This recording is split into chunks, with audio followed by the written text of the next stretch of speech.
Oh mon Dieu! Mon Dieu! Prévenu par une femme qui a entendu son voisin hurler dans la rue, Appelez les flics! la police se précipite sur les lieux du drame. Il fallait qu'il aime beaucoup son chien, ou bien il nous racontait des histoires. J'étais sur le point. Je me suis retenu pour pas le plaquer au sol, le menotter et le mettre dans le fourgon. J'ai tout de suite vu qu'elle n'avait plus de verre. Ça avait dû être causé par un choc important. Tout ce qu'il nous racontait était incohérent. C'était des mensonges délibérés.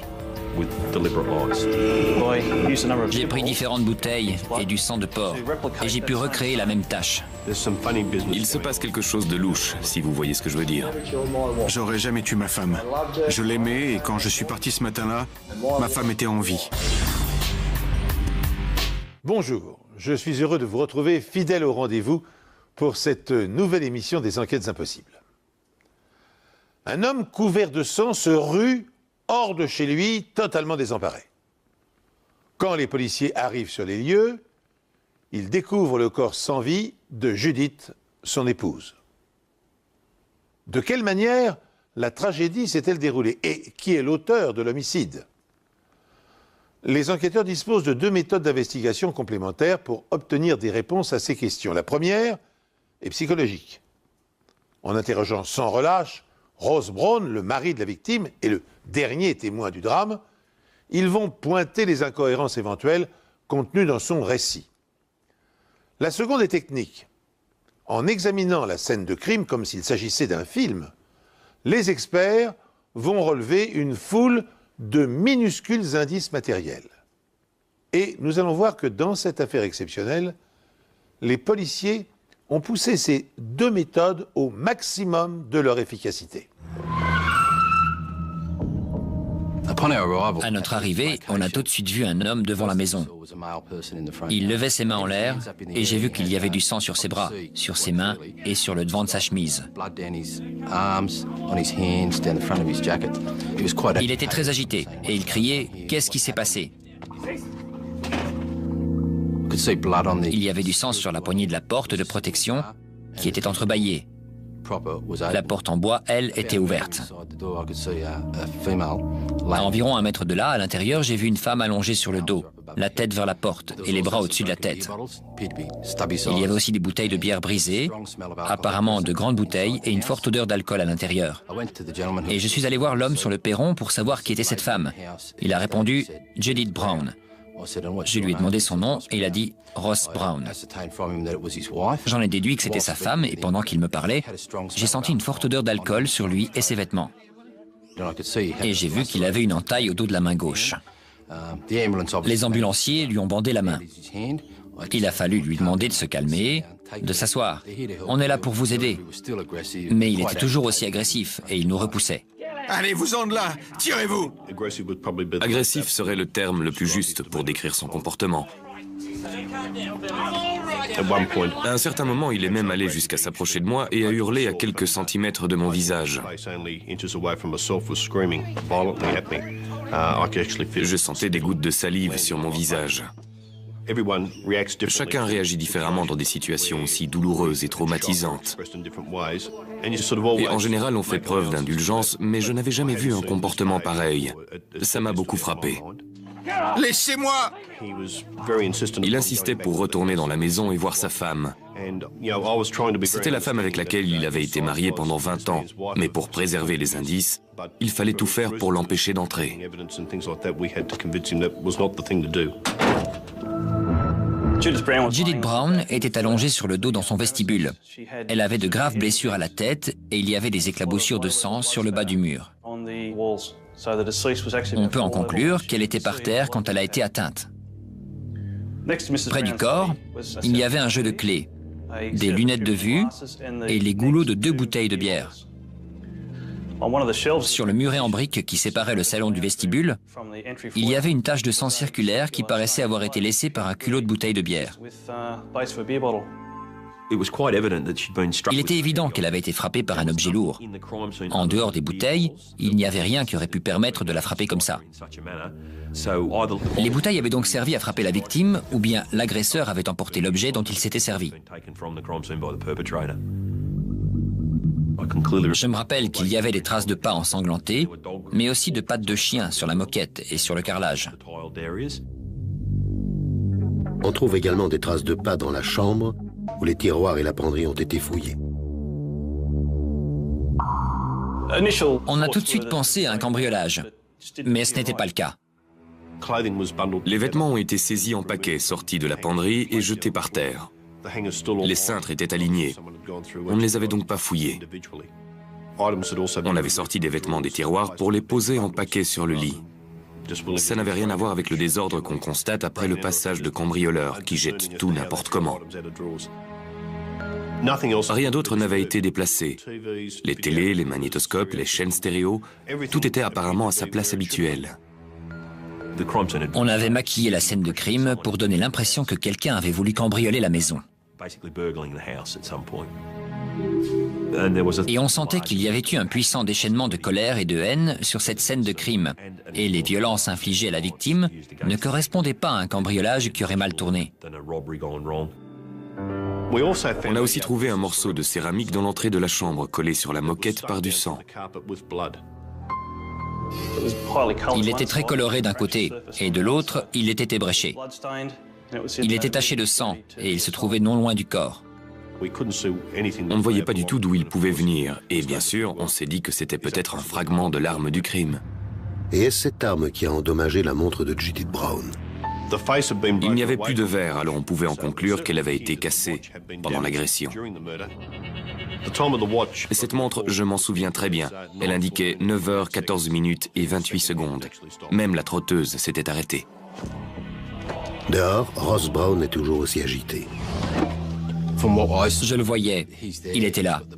Il était couvert de sang. Il pouvait s'agir d'un crime conjugal. C'était suspect. Mais il y était peut-être pour rien, et alors, cet homme était, lui aussi, une victime. On lui a expliqué que s'il voulait qu'on retrouve le coupable, il devait absolument nous aider dans notre enquête. Le meilleur moyen pour le faire était de nous suivre au commissariat. Êtes-vous impliqué dans la mort de Judith? Vous voulez rien. Je dois vous le demander. Vous voulez rien. Non. Les enquêteurs notent aussitôt que la scène de crime semble avoir été maquillée en cambriolage. Car les objets de valeur contenus dans la maison n'ont pas disparu. Et le linge a été sorti en pile des tiroirs sans être froissé ou dispersé. Il relève aussi des bris de bouteilles de bière, une tache de sang circulaire et un morceau de céramique qui peut faire partie de l'objet contondant ayant servi à frapper la victime.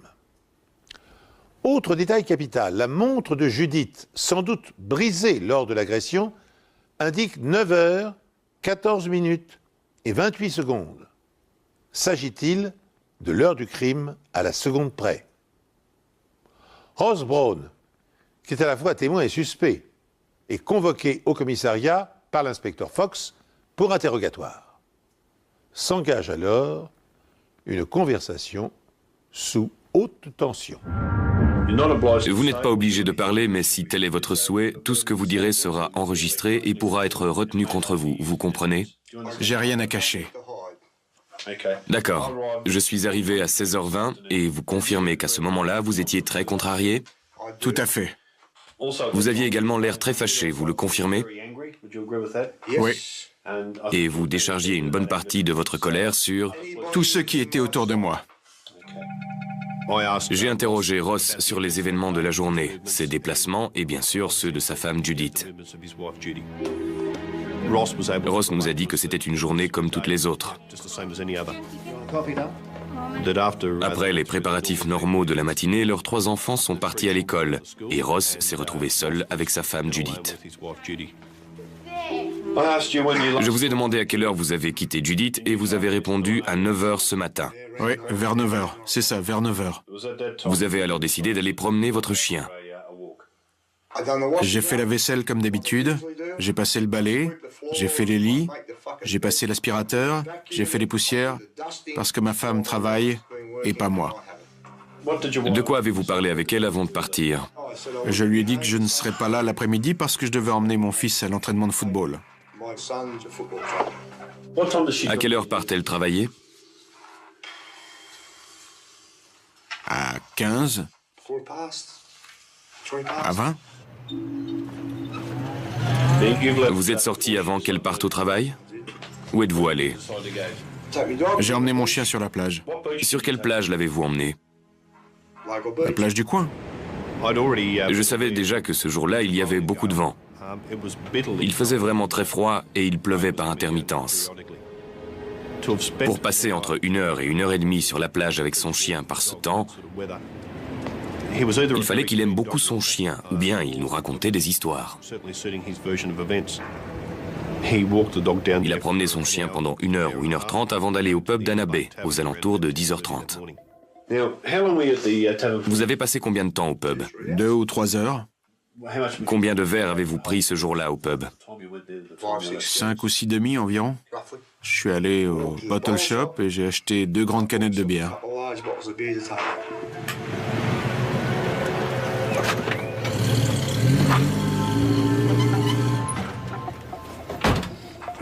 Je me suis garé dans l'allée.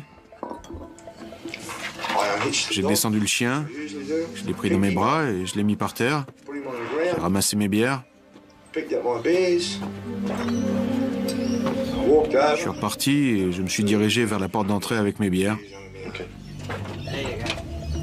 J'ai ouvert la porte, le chien est entré. Et c'est à ce moment-là que j'ai découvert ce spectacle horrible par terre. Oh mon Dieu! J'ai pris ma femme dans mes bras et j'ai hurlé.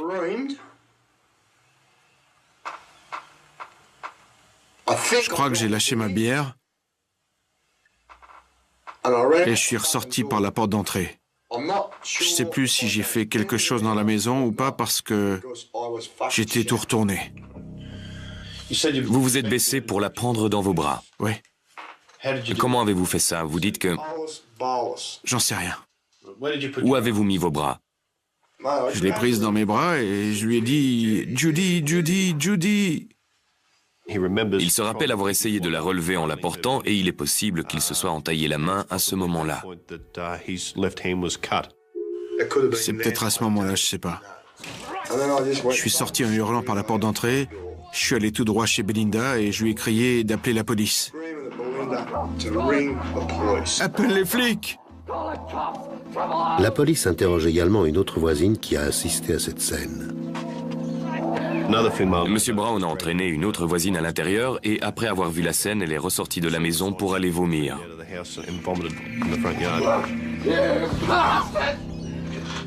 Comment vous sentez-vous? J'en ai ras-le-bol. Ras-le-bol de quoi? De tout ce tralala. J'avais une femme. Je sais pas ce qui lui est arrivé.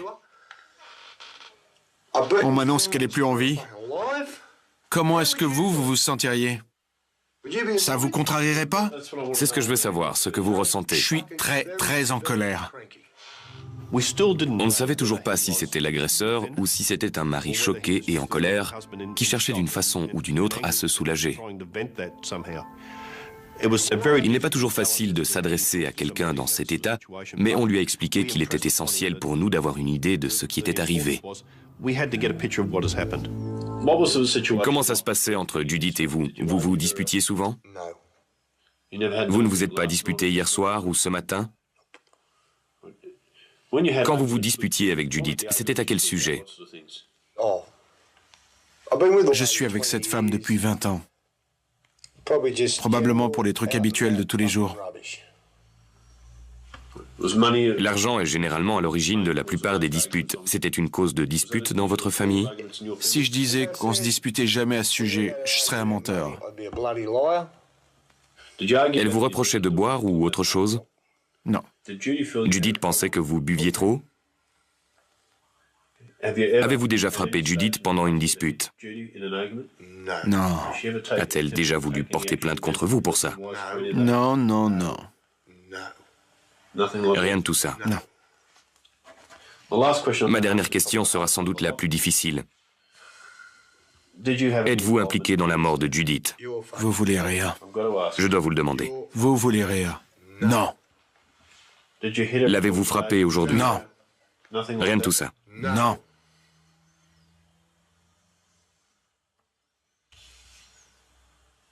Il ne s'est rien passé de tel. Non.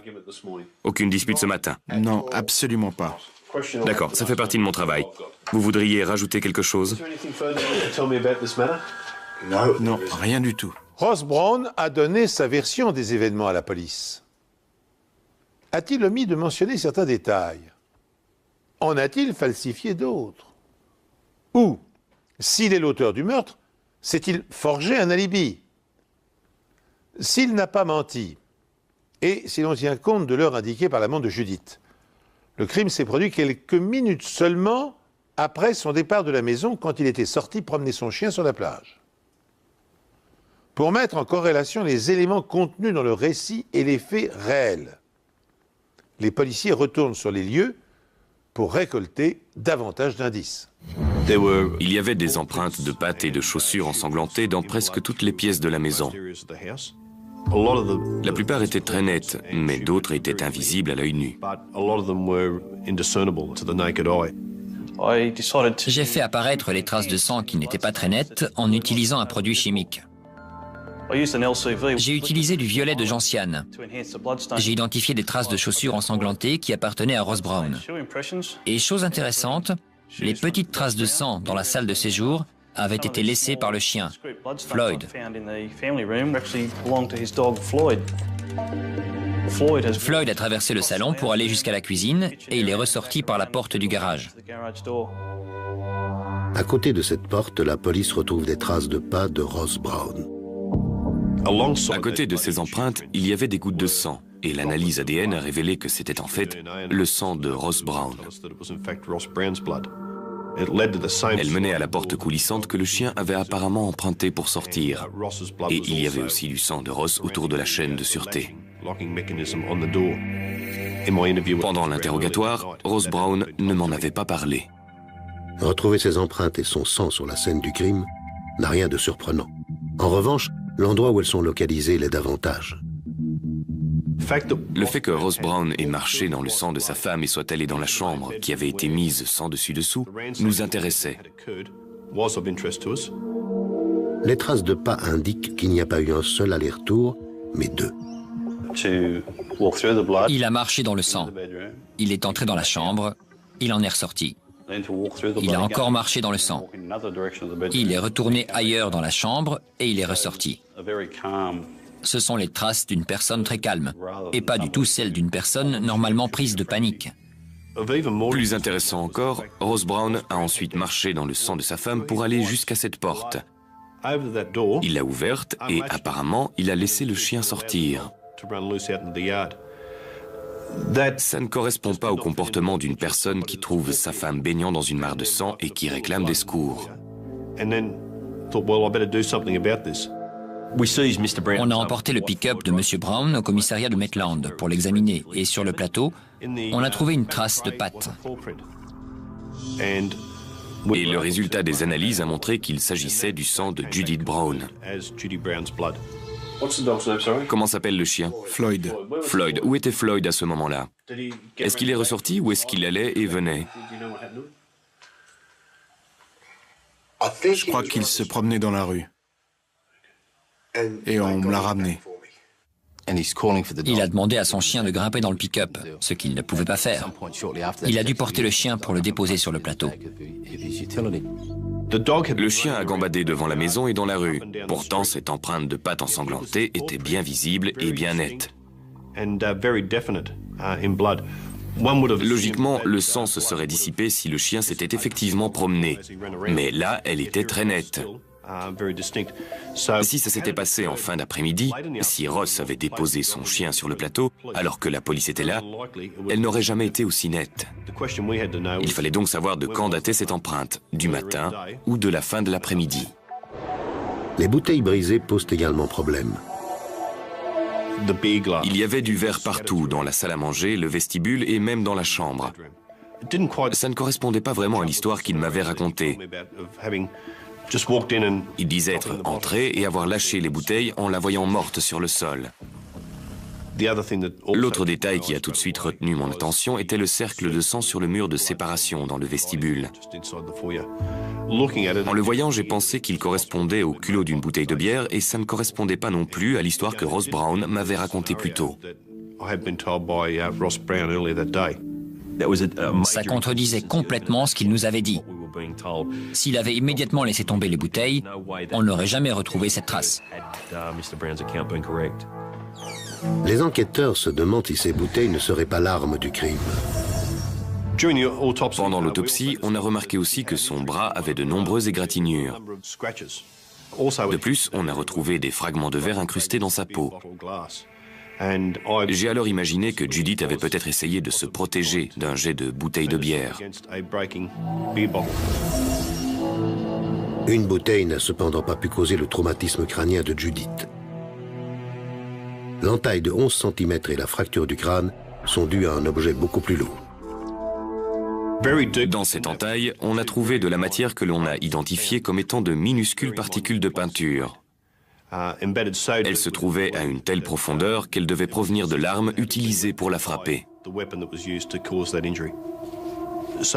On a alors demandé à des membres de sa famille et des amis s'ils pouvaient nous aider, s'ils voyaient un objet dans le vestibule pouvant servir d'arme. Plusieurs personnes nous ont alors parlé d'un butoir de porte en céramique dans l'entrée. Il s'agit de l'un des butoirs de porte fabriqués et peints par la mère de Judith. Alors la police obtient d'elle un second exemplaire. Puis, elle compare des fragments aux particules retrouvées dans la blessure de Judith ainsi qu'aux morceaux de céramique découverts sur la moquette de la chambre.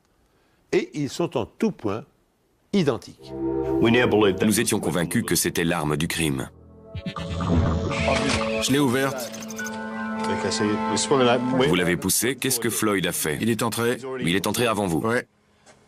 Et vous, vous avez vu Judith dès ce moment-là. Dès que la porte s'est ouverte, ma femme était allongée là. Environ 4 jours après le meurtre, Ross Brown a accepté de revenir chez lui pour nous aider dans nos recherches. Il était très important de passer par cette étape parce qu'il y avait beaucoup de points depuis le premier interrogatoire qu'il fallait clarifier. Et beaucoup de choses qu'il nous avait racontées contredisaient ce qu'on avait trouvé.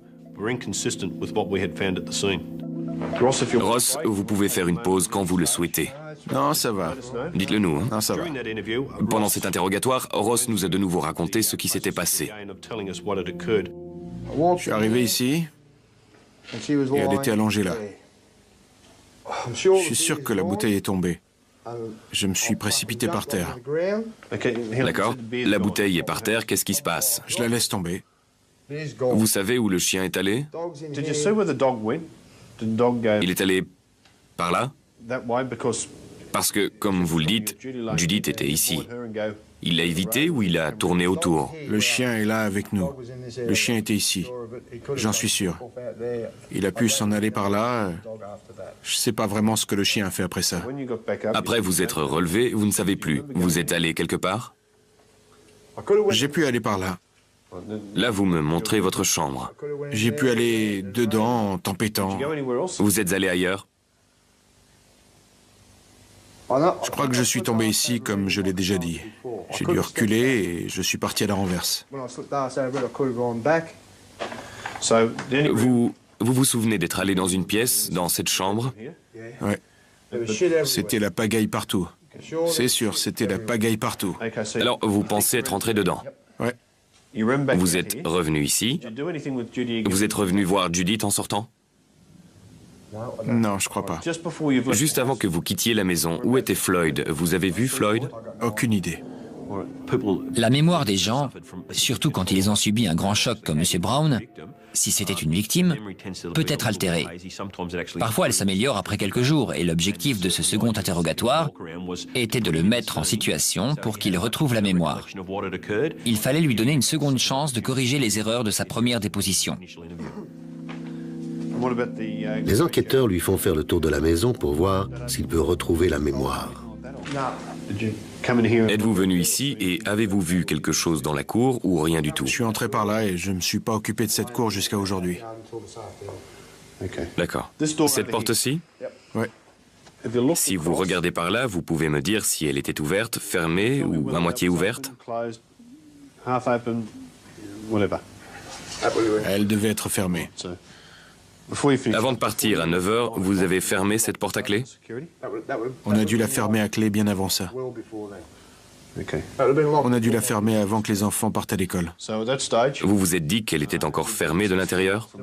Fermée de l'intérieur. Nous n'avons pas dit à Ross que nous suspections la statue d'être l'arme du crime. En entrant ici et en regardant autour de vous, y a-t-il quelque chose dans la pièce qui ne soit pas à sa place ou qui ait disparu? On voulait voir comment il réagirait et s'il nous en parlerait. Au départ, quand on est entré, il n'en a pas parlé. En regardant par ici, est-ce qu'il manque quelque chose dans le vestibule, une chose qui devrait être ici? Il devrait y avoir un butoir ici. C'est uniquement quand j'ai attiré son attention sur le vestibule et que je lui ai demandé s'il manquait quelque chose qu'il nous a dit que le butoir de porte avait disparu. Vous savez où il était quand vous êtes parti ce matin-là? Il était là? Il était toujours ici. Il manque autre chose? Est-ce qu'il y avait des vases ou des cruches? On posait jamais rien ici. Et il paraît que ma femme n'est pas allée travailler, c'est vrai? C'est vrai. Son sac? Je vois son sac nulle part. À quoi ressemble son sac? Il est à peu près de cette taille. Pendant un interrogatoire sur une scène de crime, on s'intéresse aussi au langage corporel et au comportement de l'individu. Je pense que ce qui a surpris beaucoup d'enquêteurs, moi y compris, c'est que Ross n'a pas été impressionné en revenant dans cette maison. Si elle partait travailler, elle aurait pu poser son sac ici parce que quand elle se prépare, elle fait différentes choses avant de partir. Généralement, je suis là quand elle s'en va. D'habitude, je pars plus tard. C'était exceptionnel. En moi-même, je me disais qu'on était décidément très loin du mari traumatisé. Ross Brown conduit ensuite les enquêteurs à la plage où il a promené son chien. Oui, si j'entre dans l'eau, il me suit aussi loin qu'il peut. Je fais du longboard. Juste là. Ici? Ouais. C'est l'endroit où il est allé boire ce jour-là J'ai pris quelques verres. Il pleuvait à verse. et où il a acheté ses bouteilles de bière. Je sors. J'ai 2 grandes canettes. Je monte dans ma voiture et je pars dans cette direction. Où avez-vous acheté ces bouteilles? Ce magasin-là. Le magasin juste à côté du pub? D'accord. Au fur et à mesure de l'interrogatoire, les contradictions s'accumulent entre les indices découverts dans la maison et les renseignements que fournit Ross Brown aux policiers. Comment expliquer par ailleurs son absence totale d'émotion en retournant sur la scène de crime à l'endroit exact où quelques jours plus tôt sa femme gisait dans une mare de sang?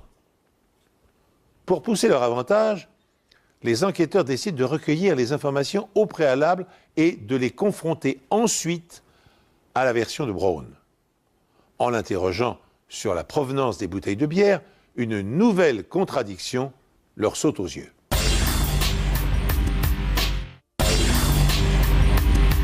Ross a dit être arrivé au pub aux environs de 10h30 ce jour-là. Il y passait normalement 1 heure ou 2, tout au plus. Ce jour-là, il y a passé près de 4 heures. Et au lieu de boire 3 ou 4 demi, la vidéosurveillance a montré qu'il avait bu au total 12 demi. La quantité d'alcool qu'il a consommé nous intéressait car il nous a dit, comme d'autres personnes, qu'il devait emmener son fils à l'entraînement de football à plus d'1 heure de route de là. Un homme qui doit faire ça et qui boit autant d'alcool, je ne crois pas qu'il ait réellement eu l'intention de faire autre chose que de rentrer chez lui. Pourtant, l'enregistrement montre, et plusieurs personnes le confirment, que la main de Ross n'est pas encore entaillée. Cela s'est donc produit lorsqu'il est rentré chez lui, sans doute avec ses 2 canettes de bière.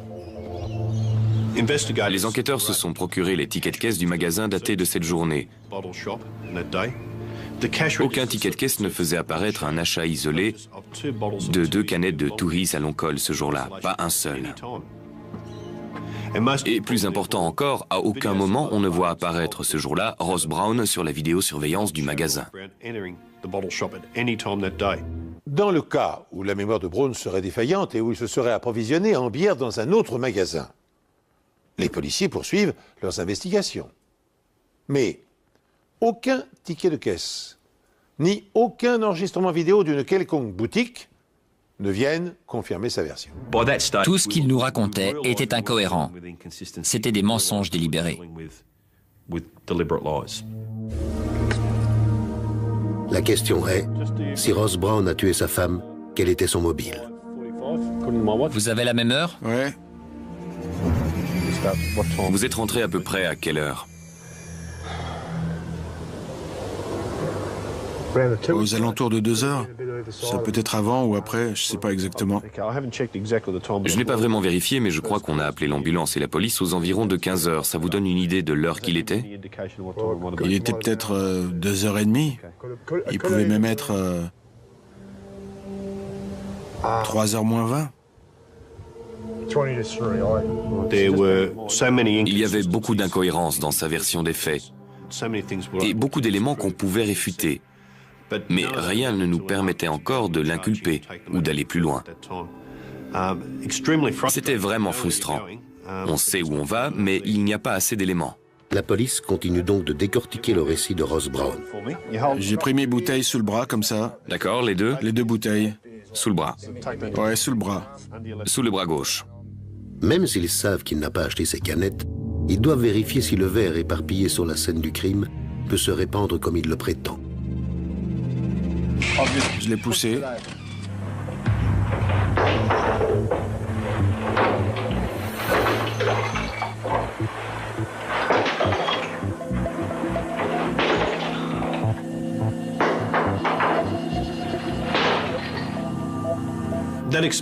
Cette expérience a montré que même si de minuscules morceaux de verre ont pu être projetés à une certaine distance, ça n'expliquait pas un tel éparpillement. Ça a prouvé que les bouteilles n'étaient pas tombées, mais qu'elles avaient été jetées à terre, contrairement à ce que disait M. Brown.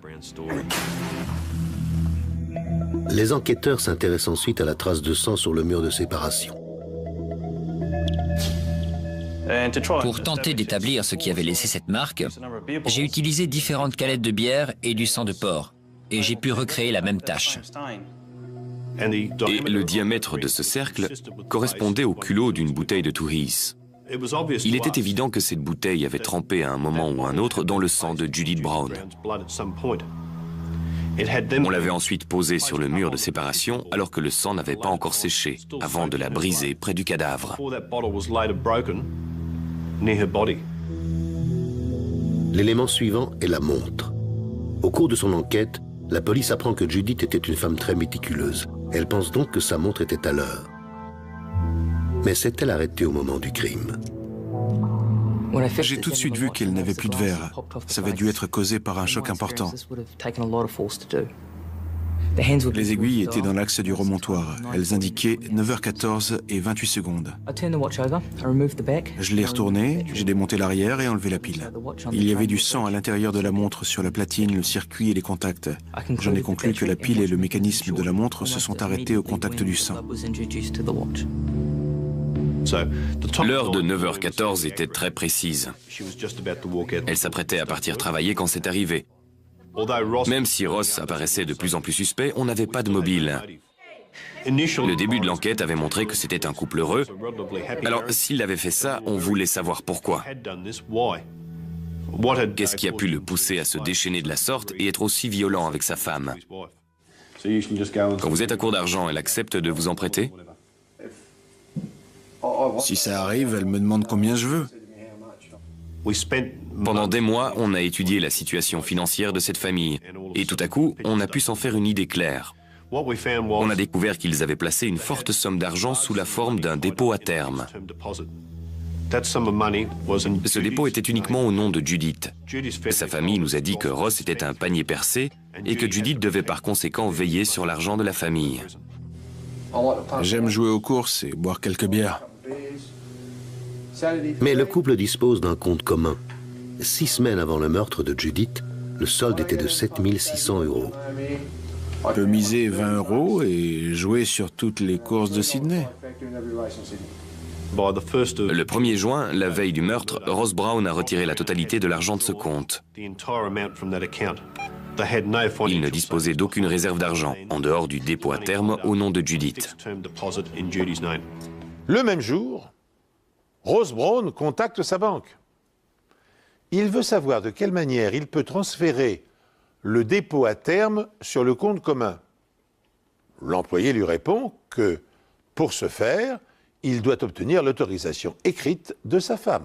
Quand l'employé lui a demandé pourquoi il voulait faire ça, Ross a dit « Il se passe quelque chose de louche, si vous voyez ce que je veux dire ». C'était encore quelque chose dont il ne nous avait pas parlé pendant son interrogatoire. Maintenant que l'argent semble être un mobile plausible, Ross Brown est à nouveau interrogé. Pourquoi avez-vous demandé le 1er juin, la veille du décès de votre femme, comment mettre cet argent aux 2 noms? C'était juste une question.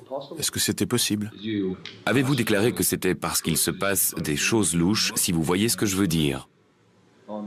C'est possible. Pourquoi avez-vous fait ce genre de commentaire? Vous savez, tout le monde a des jours sans. Dans un couple, tout ne se passe pas toujours parfaitement. J'étais peut-être mal luné ce jour-là.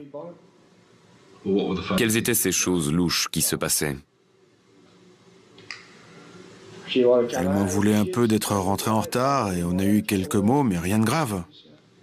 On s'est pas battu, rien de tout ça. Vous dites que vous vous êtes disputé le 1er juin. Non, pas du tout. Nos disputes duraient 10 secondes. Comment a commencé cette dispute? Eh bien, je suis rentré du pub et elle m'a dit « T'es encore en retard » et blablabla. Vous vous êtes encore disputé avec elle vendredi matin? Non. Avant votre départ? Non. J'ai embrassé ma femme le matin avant de partir, j'en suis sûr. J'aimais ma femme. Oui. Et j'ai l'impression que vous essayez de me faire dire que j'ai tué ma femme. Cela fait maintenant 4 mois que Judith Brown a été assassinée. Au cours de cette période, son mari n'a jamais contacté la police. On ne parle pas du vol de votre voiture ou du cambriolage de votre maison, mais du meurtre de votre femme, la femme que vous aimiez. Ouais. Vous ne trouvez pas curieux de ne pas avoir cherché à savoir où en était l'enquête? Non, pas du tout. Avec méthode et une infinie patience, les enquêteurs ont réuni au cours des 4 derniers mois un ensemble impressionnant de preuves indirectes à l'encontre de Ross Brown. L'heure est dès lors venue de les lui présenter et de le confondre. L'assassin présumé va-t-il céder à la pression et faire des aveux? Ou va-t-il persister à nier l'évidence et obliger les policiers à étayer encore leur dossier avant de le transmettre au procureur? Le jour où nous l'avons trouvée, elle portait une montre. Je vais vous montrer une photo de la montre. Elle indique 9h14 minutes et 28 secondes. On pense que la montre s'est cassée au moment du meurtre. Sans doute qu'elle a levé le bras pour se défendre. À un moment ou à un autre, elle a été frappée pendant cette altercation. J'essaie de déterminer l'heure à laquelle vous êtes parti. Il devait être 9h ou 9h10, ce qui est très proche de l'heure du meurtre. Ouais, je comprends où vous voulez en venir. Et évidemment, ça laisse très peu de temps à une autre personne pour entrer dans la maison et agresser Judith. Vous êtes d'accord? Tout à fait. Vous avez quelque chose à dire à ce sujet? Non, rien du tout. D'après nos observations, on pense que Floyd a marché dans le sang et s'est promené dans la maison avant d'atteindre cette porte. La porte coulissante. C'est ça. Vous dites l'avoir refermée, vous vous en souvenez? Ce matin-là, oui. En plus de ces traces de pas, on a trouvé des empreintes correspondant à vos chaussures et au sang de Judith. Après votre arrivée, vous vous êtes dirigé par là jusqu'à cette porte.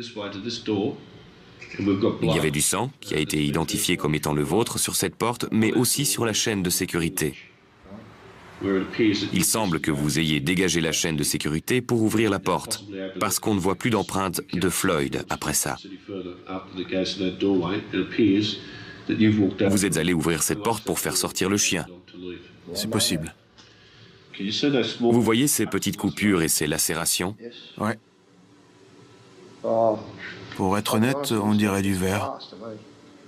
Il y a du verre ici aussi. Vous le voyez? Quel genre de verre? Du verre de bouteille de bière. Que diriez-vous si on vous disait que c'est la bouteille de bière qui s'est brisée sur l'avant-bras de Judith?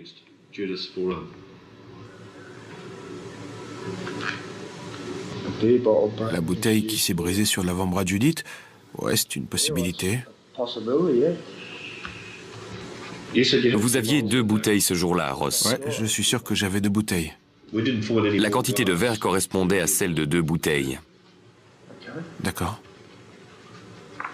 Et c'est là qu'on lui a révélé qu'il n'avait jamais acheté les bouteilles au pub d'Annabay.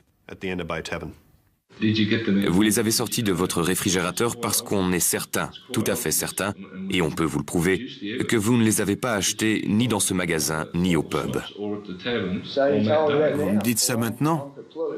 Je trouve pas mes mots, mais je suis sûr de les avoir achetés au pub. Il ne les a pas achetés. Il était évident qu'il ne les avait pas achetés, mais il refusait de l'admettre. Je sais qu'il y a la vidéosurveillance et tout le tralala. Et j'affirme que je les ai achetés là-bas. J'ai peut-être bu 8 ou 10 demi ce jour-là, d'accord? Et je suis sûr de les avoir achetés. Je crois que vous êtes rentré chez vous pour maquiller l'accident, car vous saviez déjà que votre femme était morte. J'ai pas maquillé l'accident. Je savais pas que ma femme était morte. Et si je dis que vous l'avez maquillée, c'est à cause de la trace, qui semble être celle d'un culot de bouteille de bière, qu'on a trouvé sur le mur de séparation. Ça ressemble à la trace d'un culot de bouteille, je le reconnais moi-même. Vous pouvez m'expliquer ce qu'elle fait là? Je peux pas. Je vais vous montrer une photographie, le bras de Judith. On a une personne en colère qui tient une bouteille de bière. Elle la lui jette et Judith lève le bras pour l'arrêter. Vous avez dit que j'avais fait ça et je réponds non, jamais. C'est possible? Peter, j'aurais jamais fait ça, ma femme. Vous dites que j'ai pas acheté la bouteille là-bas, mais j'affirme que je l'ai achetée dans la baie. Que vous ayez acheté la bouteille là-bas ou pas n'est pas le problème. Ce qui m'intéresse, c'est le sujet dont on a parlé aujourd'hui. Je vous répète que j'ai pas tué ma femme. Je l'aimais, et quand je suis sorti ce matin-là, ma femme était en vie. Je ne doute pas un instant que vous aimiez votre femme. Je n'en doute pas une seconde. Je vous regarde quand je vous dis ça.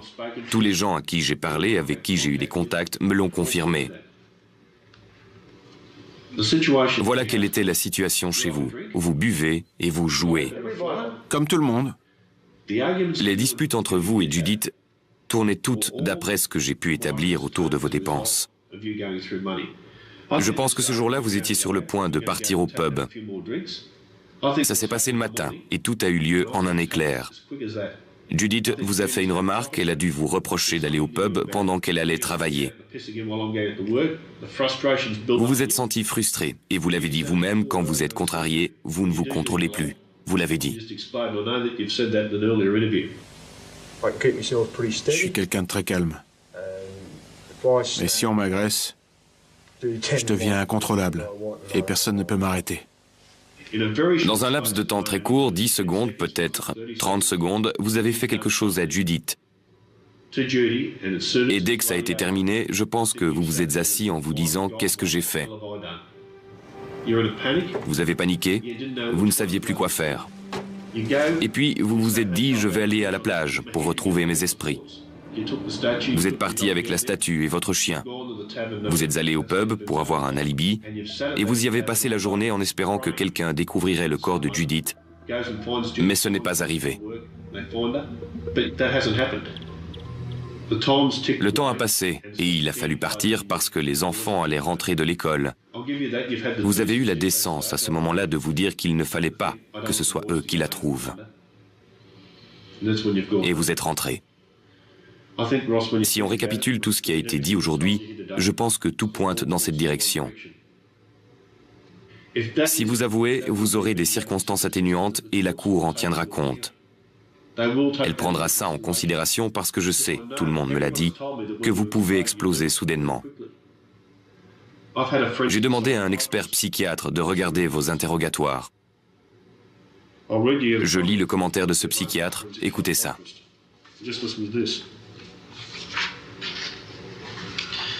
Il semblerait que le meurtre soit survenu lors d'un déchaînement de colère engendré par une interdiction ou une remarque humiliante adressée à ce moment-là.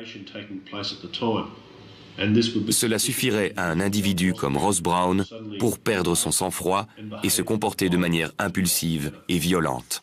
Rien n'indique qu'il y ait eu une lutte prolongée.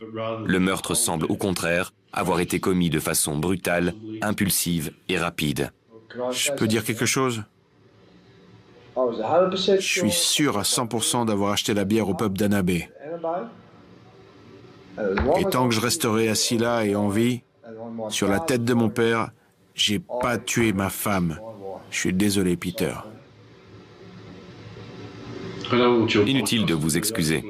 Je veux seulement savoir ce qui s'est passé. Le plus frustrant, c'est quand il est sorti du commissariat après l'interrogatoire. On sait qu'on peut prouver tous ces mensonges, mais il manque un dernier élément pour l'inculper. Eh bien, confronté à l'évidence, Ross Brown persiste à nier son implication dans le meurtre de sa femme. Les policiers vont-ils devoir se résoudre à transmettre au procureur les conclusions de leur enquête en l'état, en prenant le risque que le jury accorde au prévenu le doute raisonnable? Par chance, 1 an après le meurtre, un élément déterminant leur épargne de faire ce choix difficile. J'ai été contacté par une conseillère municipale de Nelson Bay qui a travaillé pendant longtemps avec un de nos témoins. Ce témoin était en fait la femme que Ross Brown avait entraînée de force l'après-midi du meurtre de sa femme sur la scène du crime. Elle m'a raconté qu'elle était chez elle le matin du meurtre et qu'elle a entendu des éclats de voix provenant de chez les Brown. Même si elle n'a pas pu identifier la voix de Judith pendant la dispute, elle était certaine que l'une des voix était celle de Ross.